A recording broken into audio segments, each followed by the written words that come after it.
Louvado seja o nome do Senhor. Amém, irmãos? Amém. Graças a Deus pela vida de cada irmão que se encontra aqui essa noite, cada família representada. E eu creio, irmão, que o Senhor tem uma palavra para os nossos corações. Amém? Abra sua Bíblia no livro de Amós, capítulo 4.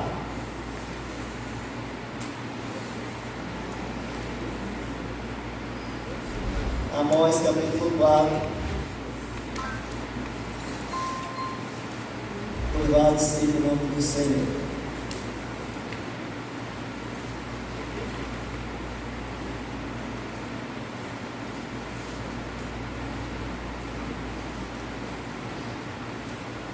Amém? Amém. Glória a Deus. Eu vou ler a partir do 4, irmãos. Amém? Diz assim a palavra do Senhor: Vinde a Betel e transgredi, a Gilgal e multiplicai as transgressões, e cada manhã trazei os vossos sacrifícios, e de 3 em 3 dias os vossos dízimos. E oferecei sacrifício de louvores do que é levedado, e apregoai ofertas voluntárias, e publicai-as, porque disso gostais. Ó filhos de Israel, disse o Senhor Deus: também vós deixei de dentes limpos em todas as vossas cidades, e com falta de pão em todos os vossos lugares. Contudo, não vos convertestes a mim, disse o Senhor. Além disso, retive de vós a chuva 3 vezes, ainda antes da ceifa, e fiz chover sobre uma cidade, sobre outra não. Um campo teve chuva, mas o outro que ficou sem chuva se secou. Andaram 2 ou 3 cidades, indo a outra cidade para beberem água, mas não se saciaram. Contudo, não vos convertestes a mim, disse o Senhor. Feri-vos com crestamento, e a ferrugem, e a multidão das vossas hortas, e das vossas vinhas, e das vossas figueiras, e das vossas oliveiras, devorou-a o gafanhoto. Contudo, não vos convertestes a mim, disse o Senhor. Enviei a peste contra vós, a bandeira do Egito, os vossos jovens matei a espada, e os vossos cavalos deixei-vos levar presos, e o mau cheiro dos vossos arraiais que subia as vossas narizes. Contudo, não vos convertestes a mim, disse o Senhor. Subverti alguns dentre vós, como Deus subverti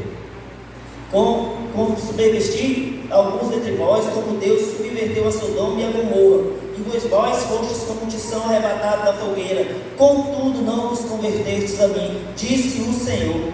Portanto, assim te farei, ó Israel. E porque isso te farei, prepara-te, ó Israel, para te encontrares com teu Deus. Porque é Ele quem forma os montes e cria o vento e declara ao homem qual é o seu pensamento. Faz da manhã trevas e pisos altos da terra. Senhor, Deus dos exércitos, é o seu nome. Você diz? Amém. Amém. Amém. Glórias a Deus por essa palavra. Senhor, eis aqui a tua palavra. Eis aqui o teu povo. Eis aqui o teu sangue.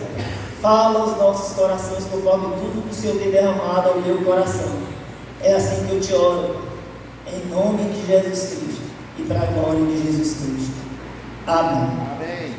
Louvado seja Deus. Uma vez eu recebi um conselho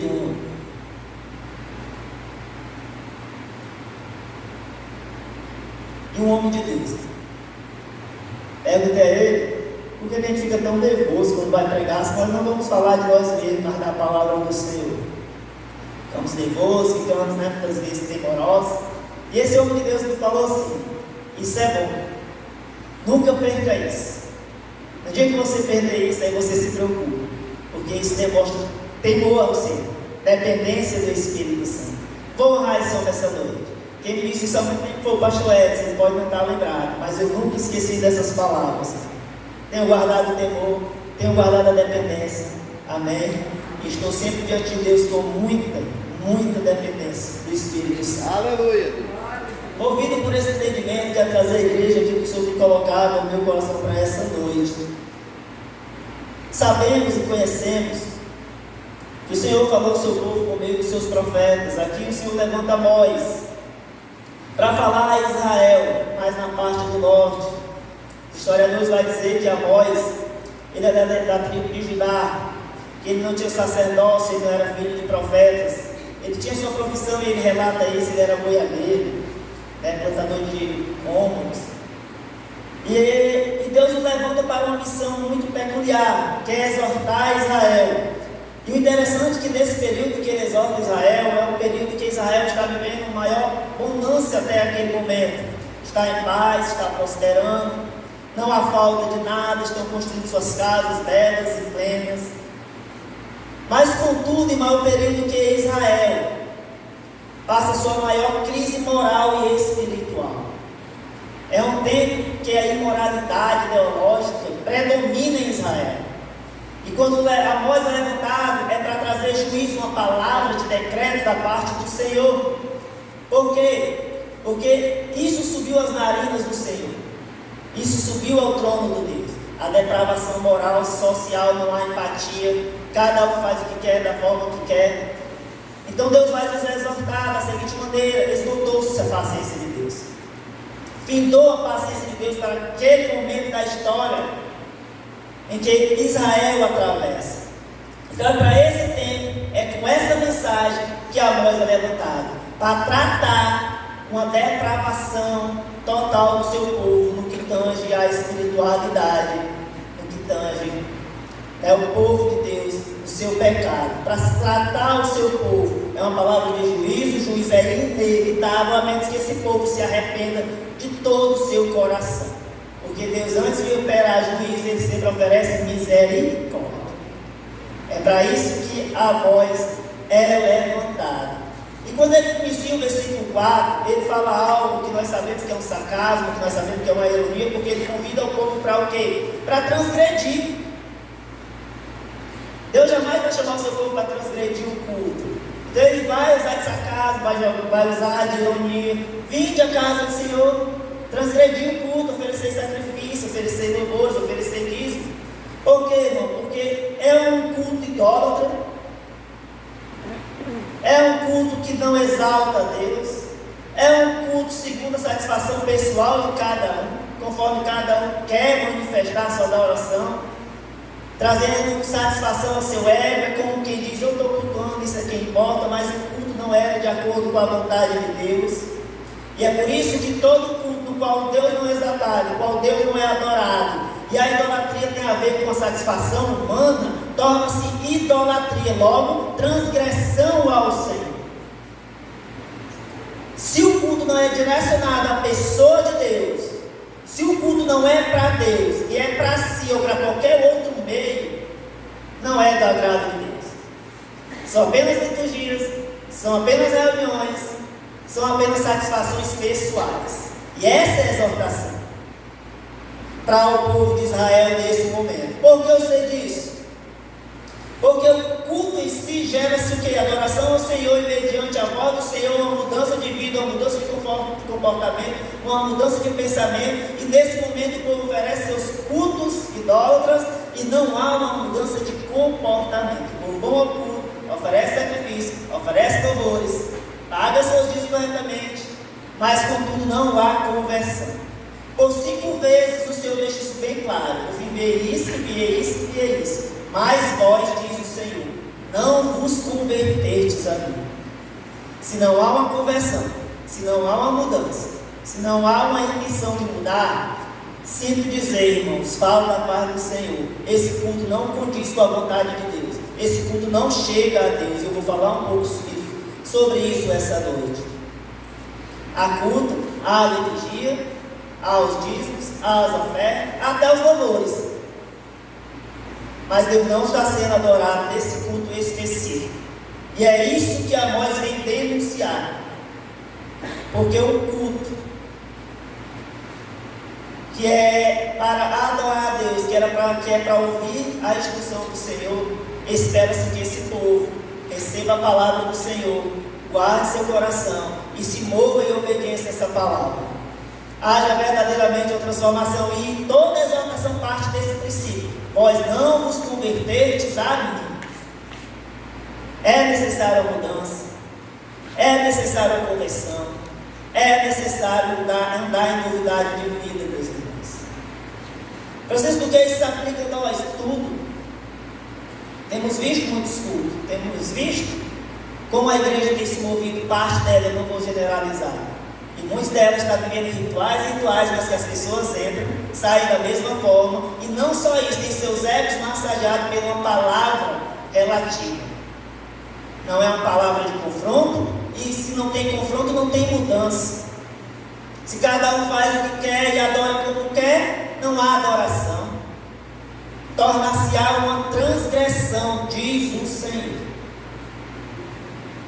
Então há uma palavra de exortação, há um confronto, e o primeiro ponto que nós vamos avaliar, o texto trata de cegueira espiritual e como vencermos a cegueira espiritual. Primeiramente, primeiro ponto, confrontando o que está errado, tirando as venas, tirando as escamas, fazendo uma introspecção, pensando, ponderando, como está a minha adoração, como está a minha forma de adorar o Senhor, meu culto, como está. Primeiro ponto a nós observarmos essa noite, dentro desse contexto, como está a minha e a sua adoração, como estamos adorando o Senhor, como estamos nos colocando diante do nosso Deus. Ele continua a denúncia no versículo 5. No versículo 5 ele fala que e ofereceis sacrifício de louvores, que é levedade, apregoai ofertas voluntárias e publicais, porque disso gostais, ó filhos de Israel, disse o Senhor. O Senhor denuncia o porquê deles estarem prestando culto. Direto, específico, quem está denunciando é o Senhor. Disse o Senhor, vocês fazem essas coisas porque vocês gostam de publicar. Em outras palavras, no nosso tempo, vocês gostam de postar. Em outras palavras, no nosso tempo, vocês gostam de ser vistos. Em outras palavras, no nosso tempo, vocês gostam dos aplausos. Vocês fazem para publicar. Não há uma intenção, não há uma motivação na qual agrade o coração de Deus. Lembre-se que nós estamos tratando de doutrina e estamos falando da palavra de Deus, movido pelo Espírito Santo de Deus. Movido pelo Espírito Santo de Deus. É o Senhor que está denunciando. Vocês fazem essas coisas porque vocês gostam de publicar. Diz o Senhor dos Exércitos. Do que se aplica em nós. O próprio Jesus, por diversas vezes, vai repreender os fariseus. Vocês fazem orações em público para ser vistos pelos homens. Vocês desfiguram o rosto para dizer que estão jejuando para ser vistos pelos homens. Quando deveriam entrar nos nossos quartos, se trancar, ficar diante de Deus. E aqui ele está denunciando o comportamento. E se nós não nos policiarmos, nós não fizermos esse exame, nós podemos ser pegos, irmão, fazendo um culto que não agrada a Deus. E é isso que nós vamos nos examinar, e estamos já nos examinando à luz da palavra, amém? Amém? Amém. Louvado seja Deus por isso. Fazem essas coisas, diz o Senhor, porque vocês gostam de publicar. Não é para adorar, não é para exaltar, não é para declarar. E eu não estou dizendo que é errado publicar, amém? Não está aí, nós estamos sendo gravados. Amém? Mas o que está sendo denunciado aqui é uma não conversão, é o ser feito, não para a glória de Deus, mas para gloriar-se a si mesmo, para a glória própria, para o nome próprio. E o Senhor exorta o povo, o Senhor nos exorta essa noite, para nós fazermos esse autoexame, essa análise. Tratar como é que está a nossa visão de reino, como é que está a nossa visão dentro da visão de Deus. Se nós temos nos portado e nos conduzido diante de Deus, conforme a vontade de Deus, o nosso culto é segundo a vontade de Deus. Louvado seja Deus. A primeira coisa que nós devemos observar é nos examinar. O culto não era segundo a Deus, o que mais se aplica é essa verdade, o que mais exalta essa verdade. Eu vou usar um texto bíblico, que está lá em Jeremias capítulo 7, versículos 21 ao 23, eu vou usar a NVT, porque eu gostei muito dessa tradução. O Senhor aplicando verdade. Por que o Senhor não aceita esse tipo de culto? Porque não é um culto que Deus quer. Se o coração não está inteiro, se o coração não está no culto, se a adoração não é para Deus, não agrada a Deus. E Jeremias exorta o povo no seu tempo, falando da seguinte maneira. Segundo a NVT, nova versão transformadora, ele fala assim: pegai seus holocaustos e demais sacrifícios e comam vocês mesmos. Peguem seus holocaustos, peguem seus sacrifícios e comam vocês mesmos. O que é que ele está dizendo? Pegue a adoração de vocês, pegue a oferta de vocês, pegue a honra que vocês dedicar a mim, mas na verdade é para vocês, e fique para vocês mesmos. Qualquer adoração que não exalta a Deus, irmãos, está centrada no homem. O que nós mais temos visto é pregações antropocêntricas, qual o homem é o centro e Deus tem sido tirado do altar. Eu louvo a Deus por essa casa, porque Cristo é a mensagem principal. Louvo a Deus, irmãos. No dia que assim deixar de ser, o nosso pastor falou uma vez, no dia que essa casa deixar de ser bíblica, nós temos liberdade para sair dela. E Deus tem guardado o coração do pastor, Deus tem guardado a sã doutrina, como o Eduardo me falou aqui, e a palavra tem sido pregada em verdade. Nós estamos aqui para agradar, embora o nosso desejo é que agrade, porque a palavra do Senhor tem que ser agradável aos nossos ouvidos.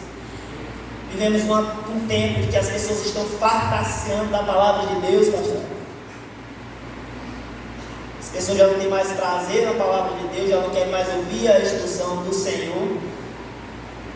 Cumpre-se aqui, que está lá em Provérbios, capítulo 27, versículo 7, que ele vai dizer que a alma faminta pisa, ou a alma farta pisa e fala de mel. Pessoas que acham que sabem demais, acham que já têm demais. Aí já não querem mais ouvir a voz do Senhor, já não quer mais ouvir o Senhor falar, estão fartos. Mas o mesmo versículo vai nos narrar que a alma faminta, a alma desejosa, até o amargo é doce. Até o amargo é doce. E louvado seja o nome do Senhor por isso. Pegue suas ofertas, pegue a sua adoração, pegue a honra de vocês e fique para vós mesmos. E ele continua dizendo por que ele não aceita. Quando tirei nossos pais do Egito, não era o holocausto que eu queria deles. A minha ordem foi: obedeçam o que eu vos digo. A minha ordem é: façam o que eu vos digo, e eu serei seu Deus. Façam o que eu ordeno, e tudo irá bem. O que o Senhor quer é um culto que seja segundo a sua palavra, segundo a sua ordenança. Qualquer culto fora disso não é culto. Se não está de acordo com a vontade de Deus, com os princípios de Deus, com as ordenanças de Deus, não é culto. O nosso culto é segundo a vontade de Deus. Amém? Nosso culto é segundo a vontade de Deus. Eu pego a frase do pastor há muito tempo atrás. Nós podemos aceitar ou rejeitar, mas nós não podemos alterar o que está na palavra de Deus. Você tem uma escolha essa noite, meu irmão, minha irmã. Você pode aceitar o que eu estou pregando da parte de Deus ou rejeitar. Você vai poder praticar da forma que você quer. Louvado seja o nome do Senhor. Louvado seja o nome do Senhor. Todo o nosso culto, ele está balizado na palavra de Deus. Na palavra do Senhor. Então nós precisamos nos examinar como está a nossa adoração. Para nós não cairmos, irmãos, nesse engano de achar que estamos cultuando, quando na verdade não estamos. Porque pior do que está perdido lá fora, onde pode ser tratado, onde Satanás castiga e pisa e peneira, mas pode haver salvação, do que está perdido na casa e achar que está salvo, e não está. Então abramos os nossos olhos espirituais, os nossos ouvidos espirituais, para ouvir o que o Espírito Santo diz à igreja. Então o Senhor ele vai falar de várias maneiras. Eu permiti várias coisas. Dos 6 a 1, o Senhor vai tratar com o Senhor. Eu permiti várias coisas: seca, sede, pragas, perseguição, peste, destruição. Permiti várias coisas. Dos 6 a 11 ele vai falar isso. Para ver se vocês se arrependiam, para ver se vocês se convertiam, para ver se verdadeiramente vocês se voltaram para mim. Mas vós não vos converteis a mim. Quem foi que disse? Diz o Senhor. Muitas vezes passamos prova, passamos luta, passamos adversidade, isso é inerente a todos os homens e está tudo bem. Mas isso tem roubado a nossa adoração verdadeira, isso tem roubado a nossa alegria de estar na presença do Senhor, isso tem roubado a nossa satisfação no Senhor, irmãos. O que é que tem roubado a nossa alegria? Por que é que nós verdadeiramente não nos entregamos a Ele? Por que é que verdadeiramente nós não nos adentramos a Ele, a águas profundas, e permitamos que Ele nos guie? O que é que tem nos impedido de prestar o nosso melhor louvor, a nossa melhor adoração? permitir várias coisas, nós não nos convertermos. Tem pessoas ainda hoje, dentro da casa do Senhor, eu estou falando para a igreja do Senhor, a palavra é direcionada ao povo do Senhor, que não se permite ser tratado por Deus, não se permite ser disciplinado, não se permite ser exortado, não se permite ser repreendido. Tudo é uma afronta, como se tudo que é feito na casa do Senhor não fosse feito em amor. Corações duros, corações insensíveis, corações distantes do Senhor não se permite ser tratado, não se deixa ter uma conversão genuína, não se permite ser tratado por Deus. Então nós precisamos nos examinar essa noite, verdadeiramente. Esse é o primeiro ponto que Deus quer falar com nós. Façamos essa introspecção, esse autoexame, como eu sempre gosto de falar, 1 Coríntios 11:28, examine-se, pois, o homem a si mesmo. Examinemos a si mesmos essa noite. Eu não vim aqui examinar ninguém, eu não vim aqui julgar ninguém, eu não vim aqui muito menos apontar ninguém. Eu vim aqui pregar a palavra do Senhor, e se a palavra do Senhor não te confrontar, irmão, não vai ser o que eu penso ou deixo de pensar, não. Amém. Primeira palavra veio a mim. Louvado seja o nome do Senhor. Segundo ponto que nós precisamos pensar para derrubarmos qualquer cegueira espiritual: reconhecer Deus operando em nossa vida, o agir de Deus ao meu e ao seu favor. Versículo 11, ele vai, num só versículo, numa só declaração, ele vai explanar juízo e misericórdia. Juízo porque diz: eu vos converti como fiz com Sodoma e Gomorra, permiti a minha destruição. Nós sabemos que aconteceu ali naquele lugar, mas diz: mas vós foi como tição tirado do fogo, foi como tição arrebatado do fogo. Foi juízo, foi sentença, mas a vós eu exerci o que é misericórdia. Eu tirei vocês do fogo, mas vós não vos converteis a mim. Deus permitiu juízo, permitiu perseguição, e o povo não se converteu. Deus fez o bem, dando uma nova oportunidade, tirando um lugar de perdição, e mesmo assim o povo não se converteu. Deus faz o bem e o povo não se converte. Deus faz o mal, Deus não se permite o mal, né? Deus permite o mal, o povo não se converte. Deus faz o bem e o povo não se converte. E a exortação é justamente essa: prepara-te, Israel. Prepara-te para te encontrar com o teu Deus. E eu chego já lá, né, irmãos? Se o tempo nos permitir. Então no versículo 11 ele vai falar que houve uma sentença, houve juízo, porque durante toda a jornada de Israel, Deus sempre enviou seus mensageiros, mas o povo não se arrependia verdadeiramente. Deus sempre enviou seu servo, mas o povo não quis arrepender-se. Quando ele diz: foste tirado, é como tição tirado, arrebatado, tirado do fogo. O que ele está dizendo aqui, irmãos? Eu vou fazer uma analogia com o texto que está lá em Zacarias, para me aplicar esse versículo 11 aos nossos corações. Eu vou usar o texto lá de Zacarias para nós aplicar o que significa um tição tirado do fogo, arrebatado do fogo, para mostrar a misericórdia e o zelo de Deus na minha, na sua vida hoje, porque o que aconteceu lá, aconteceu hoje na minha, na sua vida, e acontece na história. Tição tirado do fogo, esse termo significa alguém que foi tirado de uma situação de grande risco, de um lugar de sofrimento, de um lugar onde estava prestes a ser destruído. É isso que significa um tição tirado do fogo. Israel estava prestes a ser destruído. Israel estava em grande perigo, estava perto de ser exterminada, mas o Senhor, por intervenção divina, que é isso que significa, né? Um tição tirado do fogo é alguém que foi livrado de um lugar de perigo ou de destruição por intervenção divina, porque tem um momento que só Deus na nossa vida. É isso que significa. Assim como nós, como pecadores, nós não podíamos nos salvar, precisamos de uma intervenção divina, precisamos da obra vicária de Cristo em nossas vidas, para nos arrancar desse lugar de sofrimento, desse lugar de perdição, desse lugar de condenação. Da mesma forma, Deus tem feito durante toda a história com o povo de Israel e com o seu povo até hoje. Deus tem exercido misericórdia, e louvado seja Deus por isso. Quantas quantas vezes Israel estava prestes a ser destruído, quantas e quantas vezes o povo foi levado cativo, quantas e quantas vezes o povo de Deus sofreu perseguição e padeceu sofrimento, e todas as vezes, quando estava prestes a ser extirpado, a ser destruído, por intervenção divina, Deus foi lá com sua mão poderosa e com misericórdia e salvou o seu povo. Aleluia. Quantas e quantas vezes Deus deu livramento a mim e a você? Quantas vezes? Porque nós temos que entender algo, irmão. Nós já estávamos condenados. É o que diz lá em João 3, versículo 17. Todo aquele que quer será salvo, mas todo aquele que não crê já está condenado. Não é que vai ser, já está condenado. E foi desse lugar de condenação. Toda vez que eu lembro desse lugar de condenação, me remete lá a Lucas 16. O rico e o Lázaro, ele estava num lugar ali de sofrimento. Uma angústia tal que ele deseja apenas molhar a língua. E não consegue. Foi desse lugar, meu irmão, que Deus arrancou eu e você.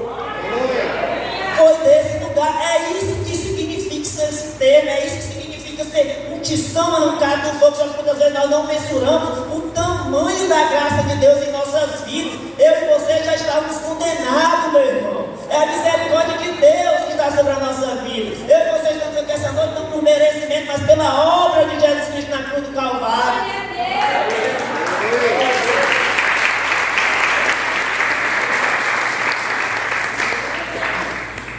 Louvado seja o nome do Senhor, irmãos. Zacarias 3, versículo 2, usando aqui a analogia do texto de Zacarias para aplicar os que são tirados do fogo. Ele está falando do sumo sacerdote Josué. Josué nesse momento representa o povo de Israel. O povo está em pecado. Prova disso aqui lá no texto em si, Zacarias 3, vai dizer que Josué está com as vestes sujas. Então o texto vai falar no versículo 1 que Josué está diante de Deus. Mas o mesmo texto, versículo 1 de Zacarias 3, se você tiver acompanhando, quero ganhar tempo. Versículo 1 vai dizer que o sumo sacerdote Josué está diante de Deus, mas Satanás está à sua direita. Para o quê? Para se lhe opor. O sumo sacerdote está diante de Deus, veste suja. Satanás está à direita para se lhe opor. Por quê? Porque veste suja representa o pecado, nós sabemos disso. E Satanás é o que? O meu e o seu acusador. Satanás, ele vai requerer todas as vezes que nós permitimos entrar nesse lugar de pecado. Ele vai cobrar, ele vai nos acusar, ele vai tentar nos tirar da presença de Deus. Por quê? Porque esse direito foi dado a ele, irmão. Ele é o nosso acusador. Ele vai estar sempre tentando nos arrancar da presença de Deus. Ele vai sempre tentar nos levar para esse lugar novamente de perdição. Ele vai tentar ser bom. Ele não está feliz que você está aqui essa noite. Não se engane. Ele não está feliz pela mim e pela sua vida que estamos hoje aos pés da cruz. Amém? Não está. Ele vai sempre tentar se opor. E ele está ali à direita de Deus. Quantas vezes Satanás chegou diante de Deus para cobrar a minha e a sua vida por algo que nós fizemos? Quantas e quantas vezes? Mas a resposta divina a esse questionamento é: eu escolhi Jerusalém. No versículo 2 do capítulo 3 de Zacarias, Deus fala ali a Satanás: eu escolhi Jerusalém. Foi eu que escolhi. O que é que ele está dizendo? Eu vou dar uma nova oportunidade. Eu vou derramar graça sobre a vida dele. Que eu estou aplicando, amém, irmãos? É Deus dizendo: eu vou dar uma nova chance. É Satanás cobrando, ele não pode ser salvo, você não pode salvá-lo. Porque ele está em pecado. E a palavra do Senhor me diz que o salário do pecado é a morte. Lá em Romanos 6, 23, logo ele está morto, ele está em pecado, ele não pode ser salvo, Senhor. É isso que Satanás está dizendo. Mas eu creio que está na palavra. Romanos 5, 20 diz que onde abundou o pecado, superabundou a graça de Deus. Aonde o pecado foi abundante, a graça transbordou. O favor de Deus, a misericórdia de Deus. Abundar a graça em mim, irmãos, é para me edificar. Transbordar a graça em mim é para me transbordar sobre a vida de cada um de vocês, irmãos. A graça abundante de Deus em minha vida é o que Ele fez por mim e faz por mim. A graça transbordante de mim é Ele me usando para transbordar sobre a sua vida. Ele faz isso por cada um de nós e com cada um de nós, se nós assim o permitirmos. Louvado seja Deus. Satanás está acusando, Satanás está ali reivindicando. E Deus diz: mas eu vou dar uma nova chance. Versículo 3 aí, o Senhor vai dizer que ele está com veste suja. Aqui é a acusação de Satanás. Ele está em pecado, é digno de morte, merece a morte. Aí no versículo 4 vem a resposta divina. Nós sabemos que o livro de Zacarias, depois de Isaías, é o livro mais profético a respeito da obra de Cristo que se seguiria, amém? Sabemos disso. E a resposta do anjo do Senhor para Satanás é justamente isso, no versículo 4 de Zacarias 3, ele vai dizer que manda tirar as vestes sujas, tira-lhes a veste suja. Aí sabe o que eu aprendo aqui, irmão? Fica atento nisso aqui. Quando Deus diz tirar a veste suja, Ele está falando ali, irmão, e apontando para a lavagem do pecado por meio do sangue de Cristo, irmãos. Tirar a veste suja, mas aqui na cruz do Calvário, Deus está perdoando o nosso pecado, Deus está nos purificando, Deus está nos religando a Deus, Deus está nos tornando limpo novamente. Essa é a graça preveniente de Deus. Aleluia. O que Deus está apontando aqui, ó, na cruz do Calvário, Cristo não só nos limpa, nos perdoa dos nossos pecados, lança o nosso pecado no mar de não, mas Ele nos reveste do quê? Da sua justiça. Ele não só nos perdoou o pecado, Ele não só nos limpou, Ele não só nos purificou, Ele só não nos deu acesso, não. Ele nos imputou a sua justiça na cruz do Calvário. A salvação é uma obra totalmente exclusiva de Deus na minha e na sua vida. Como o pastor costuma falar, é algo unilateral, a salvação provém de Deus. Ele nos salvou, Ele nos libertou e Ele nos justifica.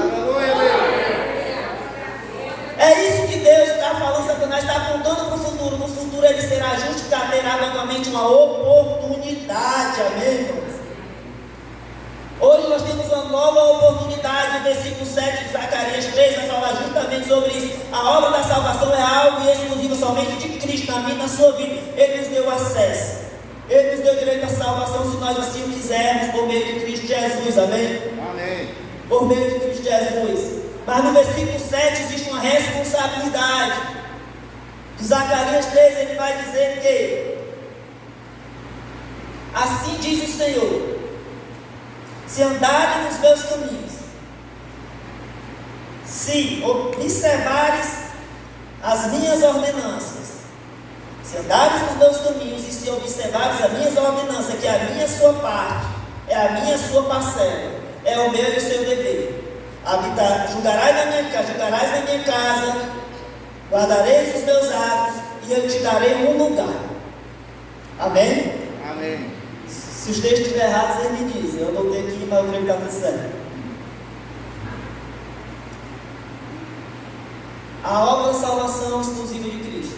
A minha e a sua obra é permanecer em Cristo. A minha e a sua parte é permanecer na sua salvação.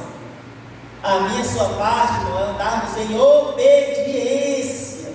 Aleluia. Se obedeceres, se observares, te darei um lugar. Amém? Louvado seja o Senhor. É isso que Cristo quer que eu e você entendamos até esse momento. Nós aprendemos que nós precisamos nos examinar, nós precisamos entender a obra de Cristo em nossas vidas. Amém? Precisamos entender o que foi feito pelas nossas vidas. E terceiro e último ponto, irmãos, que eu quero tratar com você essa noite, que Deus falou ao meu coração. Atente para isso que Ele falou. E aqui nós vamos no versículo 12, nós voltamos para o livro de Amós. No versículo 12 ele vai dizer: prepara-te, ó Israel, para te encontrar com o teu Deus. Isso aqui é um clamor, isso aqui é um grito do coração de Deus para nós que nos arrependemos. Para quem povo? É um grito assim, ó, arrependa-se. Volte para Deus. Busquem a Deus verdadeiramente. Há um grito no coração de Deus. Para a nossa geração hoje, foi aplicada isso aí 700 anos antes de Cristo, 800 anos. Mas é tão atual para mim e para a sua vida hoje, irmãos. É tão atual para nossas vidas hoje. Precisamos viver uma vida de arrependimento. Se preparando para a volta do Senhor, nos policiando a cada dia. Prepara-te, Israel, para te encontrares com o teu Deus. Esse termo que usado é o mesmo lá de Êxodo 19, versículo 10 e 11. Quando o versículo 10 ele vai dizer, ele vai mandar o povo se preparar, se santificar, lavar suas vestes. No versículo 11 de Êxodo 19 ele vai dizer: e estejam prontos. É essa preparação que Deus requer da minha vida e da sua vida, que nós andemos em santificação, em purificação, em novidade de vida. Amém? Amém. Louvado seja, não é isso que o Senhor quer. Prepara-te, arrepende-te e purifica-te. Para quê? Para te encontrares com o teu Deus, porque todos nós vamos estar diante dele, amém, irmãos? Seja para bem, seja para mal, mas todos nós estaremos diante dele. Veremos a face do Senhor, seja ímpio, seja justo. Uns ouvirão servo bom e fiel, outros, aparta-te de mim. E nós precisamos, irmãos, fazer esse exame essa noite. Ver em que momento nós estamos da nossa caminhada, entender que Ele fez tudo por nós. E o que Ele requer de nós é uma vida de santidade.